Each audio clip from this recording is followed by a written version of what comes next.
FM rainbow 102.8 இசையோடு என்றும் நீங்கள். ஆகாஷ்வாணி புதுச்சேரி எஃப்எம் ரெயின்போ 102.8 வழங்கும் ஹலோ டாக்டர் நிகழ்ச்சிக்கு உங்களை வரவேற்கும் நான் ஆர்ஜே தனலட்சுமி. பொதுவாக 40லேருந்து 50 வயசுக்கு மேலே தான் ஹார்ட் சம்மந்தப்பட்ட வியாதிகள் வரும்னு மக்கள் பயந்துருந்தாங்க. அந்த காலமெல்லாம் போயிட்டு வயது வித்தியாசமே இல்லாமல் பிறந்த குழந்தையிலிருந்து வயசானவங்க வரைக்கும் ஹார்ட் சம்மந்தப்பட்ட பிரச்சனைகளை நாளுக்கு நாள் சந்திச்சுட்டு தான் வராங்க. இந்த மாதிரி நோய்கள் வராமல் தடுக்கணும்னா இதயம் சம்பந்தப்பட்ட தெளிவான புரிதல் நமக்கு தேவைப்படுது. அதனால இன்றைய ஹலோ டாக்டர் நிகழ்ச்சியில இதயம் தொடர்பான நம்முடைய சந்தேகங்களுக்கு விளக்கம் தரதுக்கு வந்திருக்காங்க இந்திரா காந்தி கவர்மெண்ட் ஜெனரல் ஹாஸ்பிட்டலோட இருதய பிரிவின் தலைவராக உள்ள டாக்டர் ஏ மணிமாறன் அவர்கள். என்னதான் ஒருவர் நல்ல உடற்பயிற்சி, சீரான தூக்கம், சரிவிகித உணவு முறைகளை கரெக்டாகவே ஃபாலோ பண்ணி வந்தாலும் ரொம்ப சின்ன வயசுலேயே ஹார்ட் சம்மந்தப்பட்ட பிரச்சனைகளை ஃபேஸ் பண்ணுறாங்க. இந்த மாதிரி ஹார்ட் சம்மந்தப்பட்ட பிரச்சனைகளான ஹார்ட் பர்ன், ஹார்ட் அட்டாக் இந்த மாதிரி நோய்களை நம்ம முன்கூட்டியே தெரிஞ்சுக்க முடியுமா சார்? அதுக்கான அறிகுறிகள், ட்ரீட்மெண்ட் பற்றி கொஞ்சம் விளக்கமாக சொல்லுங்களேன். முதல்ல ஹார்ட் பர்ன் என்னன்னு சொல்கிறேன். நம்ம வாய்க்கும் வயிற்றுக்கும் நடுவில், அதாவது வாய்க்கும் ஸ்டமக்குக்கும் நடுவில் யூசோஃபேகஸ்னு ஒரு ஃபுட் பைப் இருக்குது. அந்த இடத்துல வந்து ஆசிட்னாலேயோ இல்லை பைல்னாலோ பித்தத்தினாலேயோ இரிட்டேஷன் ஏற்படும் போது ஒரு எரிச்சல் ஏற்படும். அதை தான் ஹார்ட் பர்ன் சொல்லுவாங்க. இதை ஹார்ட் பர்ன் சொன்னாலும் இது பெரும்பாலும் வந்து வயிறு சம்மந்தப்பட்ட பிரச்சனை தான் இது உணர்த்துது. இது வந்து ஹார்ட் டிசீஸ் கிடையாது. பட் இந்த ஹார்ட் பர்ன் வர ஒரு சில பேருக்கு வந்து ஹார்ட் அட்டாக் இருக்கலாம். பட் இந்த ஹார்ட் அட்டாக்கோட ப்ரைமரி சிம்டம் எப்படி இருக்குன்னா, நம்ம கையை மடக்கி நெஞ்சு மேலே வச்சோம்னா மார்போட மிட்பகுதி கரெக்டாக வரும். அந்த இடத்துல வந்து அழுத்தமான ஒரு வலி வரும், நெஞ்ச வலிக்கும். அந்த வலி வந்து அதே சமயத்தில் வந்து நம்ம தாடையில், தொண்டையில், இடது தோள்பட்டை இல்லை இடது கைக்கு வந்து அப்படியே பரவி போகும். ஸோ இப்போ நீங்கள் ஹார்ட் பர்ன் பார்த்திங்கன்னா மெயினாக எரிச்சலாக இருக்கும். ஹார்ட் அட்டாக்னா அழுத்தமான ஒரு வலி இருக்கும். ஹார்ட் பர்ன் வந்து பெரும்பாலும் 2 மணி நேரம் 3 மணி நேரம் இருந்துக்கிட்டு இருக்கும். சில சாப்பாடுங்க வந்து இந்த ஹார்ட் பர்னை அதிகமாக்கி விடும். பட் இந்த ஹார்ட் வலி, இந்த அழுத்தமான வலி வந்து பெரும்பாலும் வந்து நடக்கும் போதோ இல்லை மாடிப்படி ஏறும் போதோ வந்து வலி அதிகமாகும். இதுதான் இந்த ஹார்ட் பர்னுக்கும் ஹார்ட் அட்டாக் வலிக்கும் உள்ள வித்தியாசம். ஹார்ட் அட்டாக் வர்றதுக்கு மெயின் காரணம் வந்து நிறையா இருக்குது. அது எல்லாமே நம்ம ரிஸ்க் ஃபேக்டர்னு சொல்லுவாங்க. இதில் வந்து உயர் ரத்த அழுத்தம், டயபெட்டிஸ், அதிகமாக கொலஸ்ட்ரால் இருக்கிறது, உடல் பருமன் அதிகமாக இருக்கிறது, சிகரெட் ஸ்மோக் பண்ணுறது, லைஃப் ஸ்டைல், அதிக எக்ஸசைஸ் இல்லாமல் ஒரே இடத்துல உட்காந்துட்டு வேலை செய்கிறது, இதெல்லாம் தான் ஹார்ட் அட்டாக் வர்றதுக்கு முக்கியமான காரணம். அப்புறம் நம்ம உடம்புல எல்டிஎல்ன்ற கொலஸ்ட்ரால் ரொம்ப அதிகமாக இருந்தாலும் ஹார்ட் அட்டாக் வரும். இதுக்கான ட்ரீட்மெண்ட் பற்றி கொஞ்சம் சொல்லுங்களேன் சார். முதல்ல இப்போ நம்ம ஹார்ட் அட்டாக் எடுத்துட்டோம்னா இந்த சிம்டம் முதல்ல ஒருத்தவங்க வந்து நம்ம இப்போ நான் அவசர சிகிச்சையில் உட்காந்துருக்கேன், ஒருத்தவங்க நெஞ்சு வலின்ட்டு வராங்க. என்னோடய ஃபஸ்ட்டு எய்ம் என்னவாக இருக்குன்னா, இந்த வலி வந்து எதனால் வருது, இது ஹார்ட்னால் வருதா இல்லை வந்து இந்த கேஸ்ட்ரிக் ப்ராப்ளத்தினால வருதா, இல்லை சில பேர் பயத்தில் இப்போ ஒரு எக்ஸாம் டென்ஷன் இருக்குது, இல்லைன்னா ஃபேமிலியில் ஒரு பிரச்சனை இருக்குது, அவங்களாம் வந்து கவலையில் இருக்கிறவங்களுக்கு இந்த மாதிரி வலி வரும். ஸோ என்கிட்ட செஸ்ட் பெயின் சொல்லிட்டு வரும்போது ஸோ இந்த மூணுத்தையும் நான் எப்படி டிஃப்ரென்ஷியேட் பண்ணுறது, சில சமயம் தசவலி கூட இருக்கும். ஸோ அது 4வது கேட்டகரி. ஸோ இந்த 4த்தையும் நான் டிஃப்ரென்ஷியேட் பண்ணோம். ஸோ ஒன்றுக்கும் ஒரு டிப்பிக்கல் ஃபீச்சர்ஸ் இருக்குது. முதல்ல ஹார்ட் அட்டாக் நான் சொன்ன மாதிரி மார்போட நடுப்பகுதியில் இருக்கும், தாடைக்கும் தொண்டைக்கும் பரவி போகும், இடது கைக்கு பரவி போகும். இந்த மாதிரி ஒரு 5 நிமிஷம் 10 நிமிஷம் மாதிரி வலிக்குது, கூடவே வந்து மூச்சு திணறல், வேர்வை, இந்த மாதிரி சிம்டம்லாம் இருந்தால் ஹார்ட் அட்டாக் நம்ம சஸ்பெக்ட் பண்ணிவிட்டு அவங்களுக்கு முதல்ல ஒரு இசிஜி எடுத்து பார்ப்போம். இசிஜியில் வந்து இப்போ ஹார்ட் அட்டாக் மாதிரியோ இல்லை ஹார்ட்டுக்கு போகிற ரத்த குழாயில் வந்து அடப்பு இருக்குது, ஆனால் ஹார்ட் அட்டாக் இல்லை, மசில் டேமேஜ் இல்லை, அந்த மாதிரி இருந்ததுன்னா அதில் சில ஃபஸ்ட்டு எடுக்கிற இசிஜிலேயே சில மாற்றங்கள்லாம் அவங்கள அட்மிட் பண்ணிவிட்டு அதுக்கு உண்டான.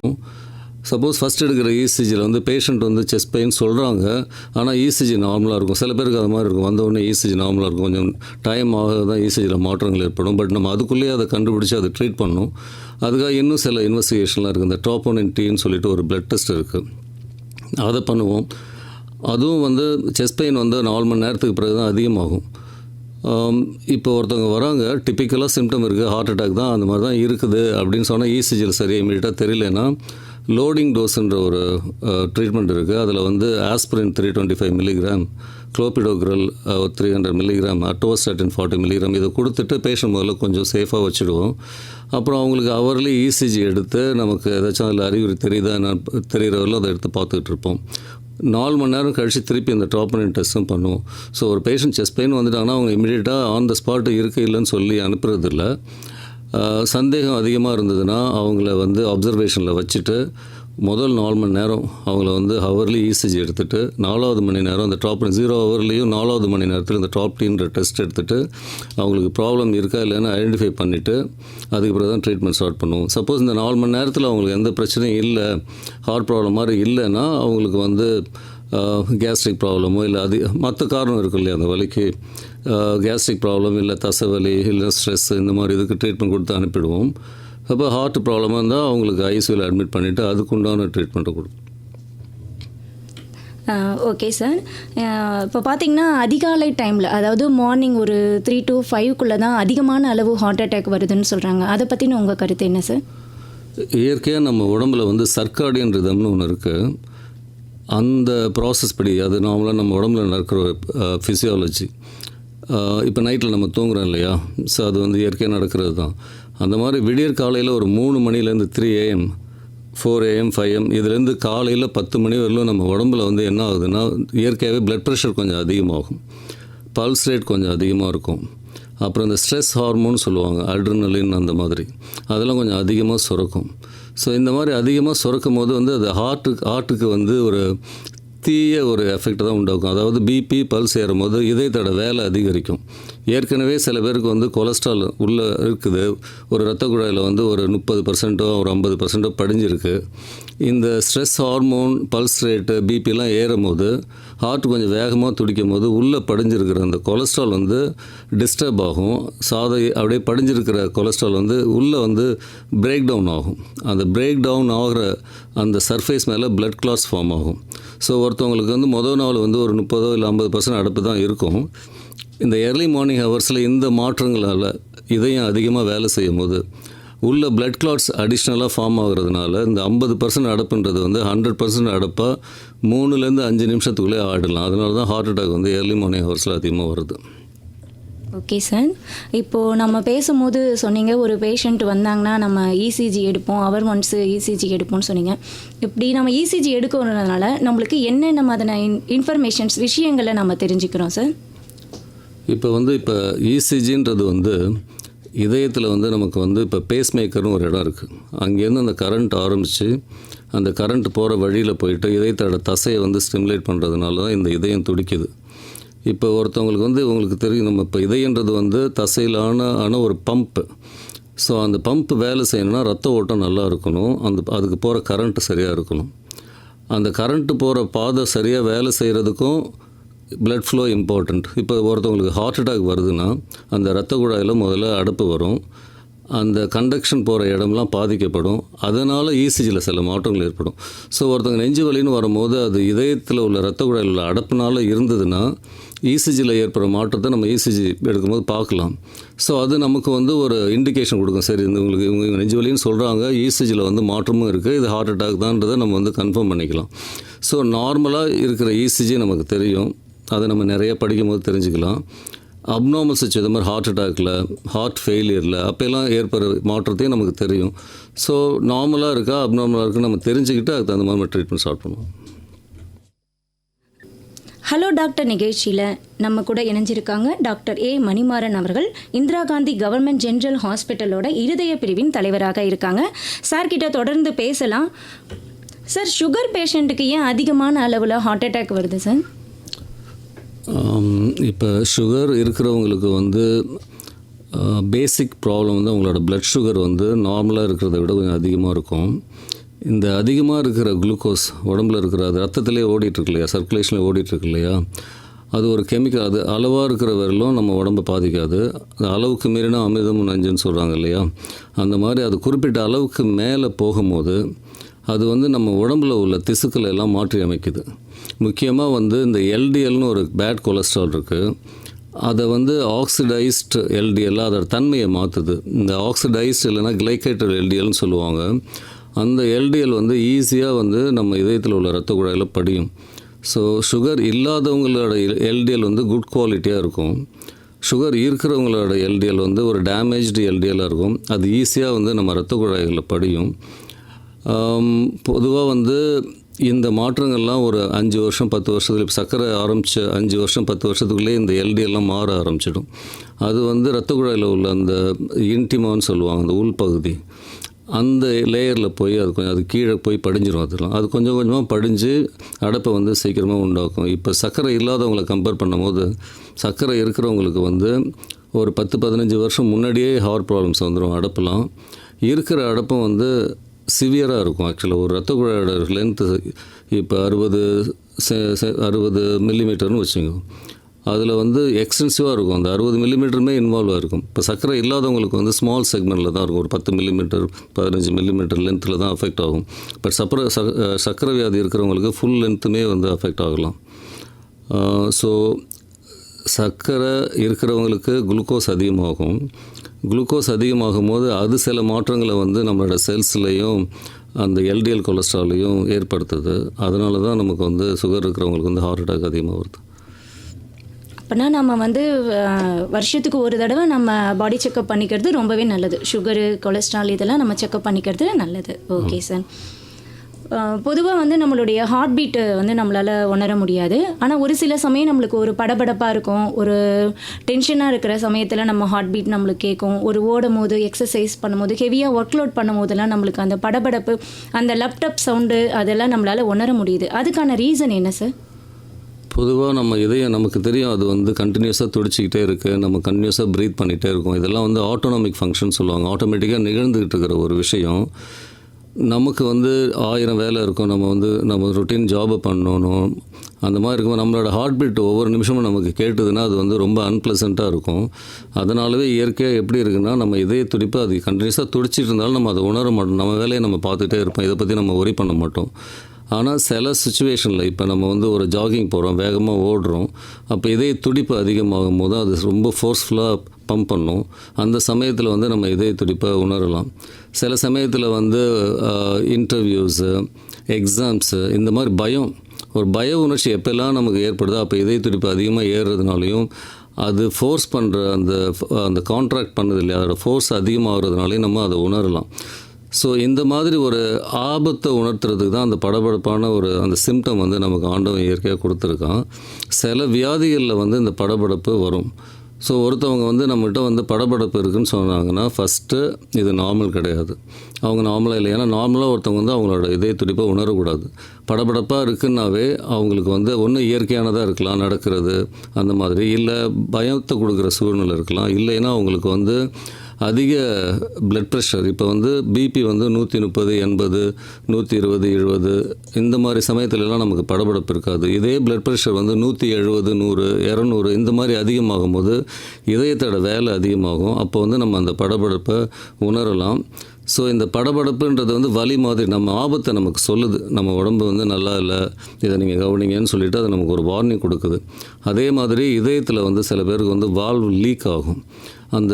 ஸோ லீக் ஆகும்போது நார்மலாக வர பிளட்டும் அந்த லீக் ஆகிற பிளட்டும் ஒன்றா சேர்ந்து அதிக ரத்தம் வந்து ஹார்ட் பம்ப் பண்ணுது. அந்த ஃபோர்ஸ்லேயே நம்ம படபடப்பை உணரலாம்.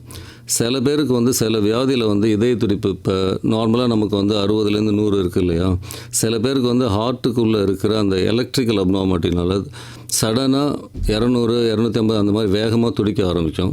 அவங்களும் வந்து அந்த படபடப்பை உணர்வாங்க. ஸோ நார்மலாக நம்ம உணராத படபடப்பை உணர்ந்தோம்னா அது சாதாரண இந்த பயம், இந்த மாதிரி எக்ஸசைஸ், இந்த மாதிரி பிரச்சனையாக இருக்கலாம், இல்லை சீரியஸான ப்ராப்ளமாக இருக்கலாம். ஸோ படபடப்பும் ஒரு ஆபத்தான சிம்டம் சில பேருக்கு. அவங்க வந்து ஹாஸ்பிட்டலில் போய் செக் பண்ணிக்கிட்டு அவங்களுக்கு பிபி இருக்கா, வால்வ் பிரச்சனை இருக்கா, சில சமயத்தில் ஹீமோகுளோபின் கம்மியாக இருந்தால் அப்பயும் படபடப்பு இருக்கும். ஸோ இந்த மாதிரி பிரச்சனைங்க ஏதாச்சும் இருக்கான்னு சொல்லிட்டு செக் பண்ணிக்கணும்.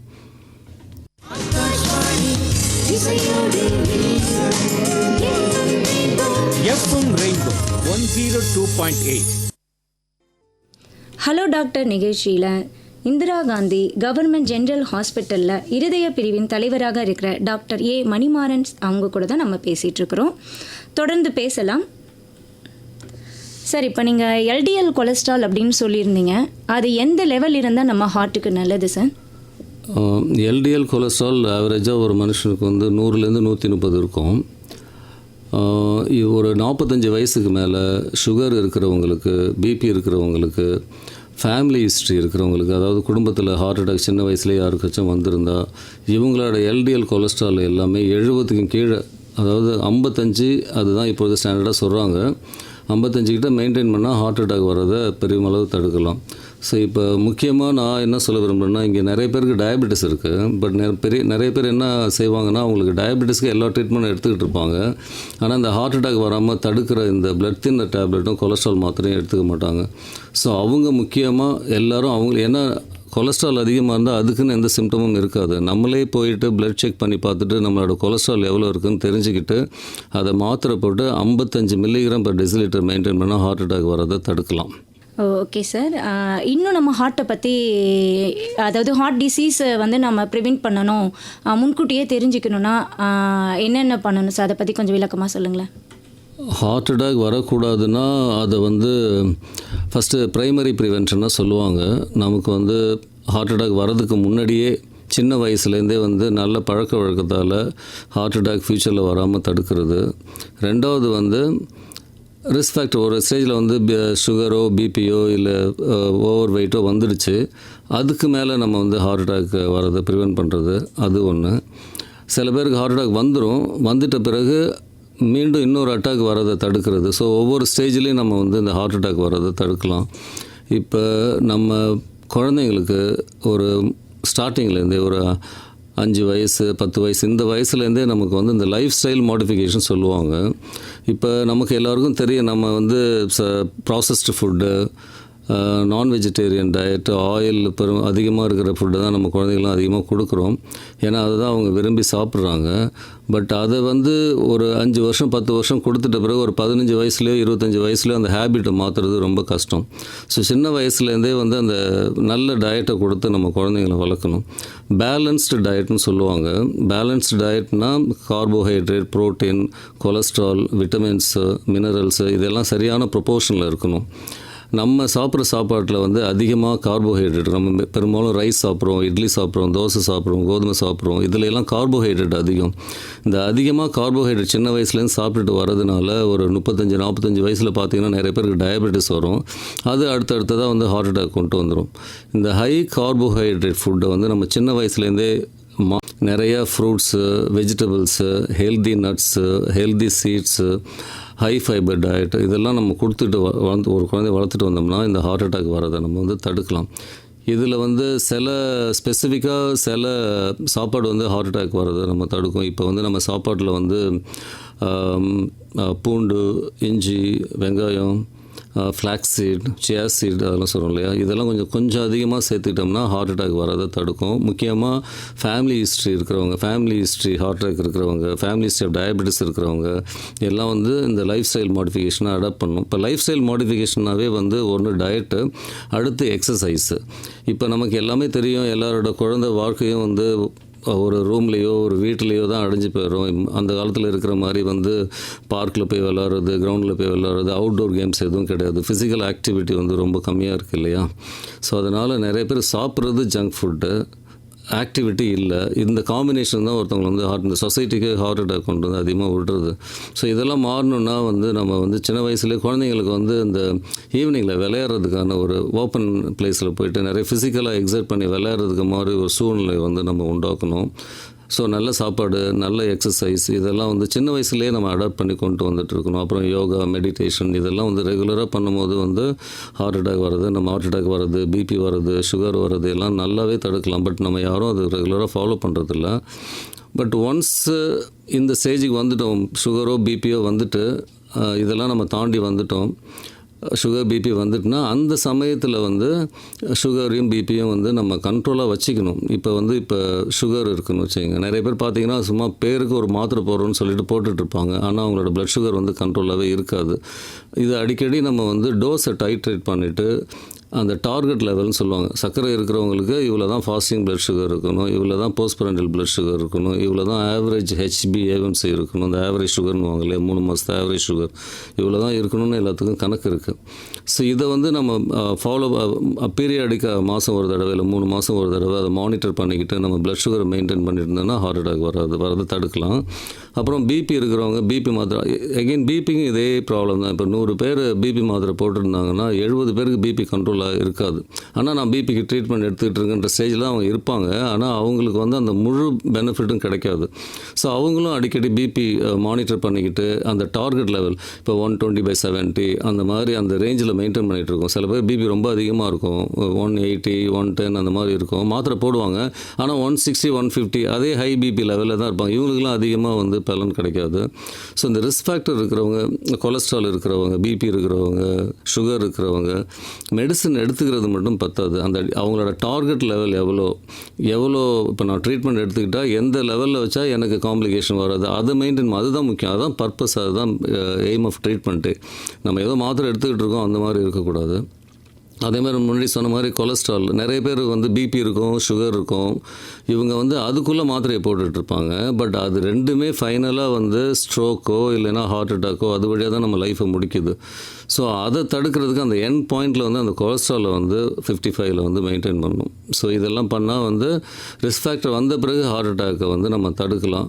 சின்ன குழந்தைங்களுக்கு வந்து கேமு, விளையாட்டு அந்த மாதிரி, பெரியவங்களுக்கு வந்து குறைஞ்சது ஒரு 45 நிமிஷம் நடக்கணும், சைக்கிளிங் பண்ணலாம், ஸ்விம்மிங் அந்த மாதிரி ஏதோ அவங்க என்ன ஷட்டில் விளையாடுறது அந்த மாதிரி ஏதோ ஒரு ஃபிசிக்கல் ஆக்டிவிட்டி மினிமம் 45 மினிட்ஸுக்கு பண்ணிட்டு வந்தாங்கன்னா ஹார்ட் அட்டாக் வரதை தடுக்கலாம்.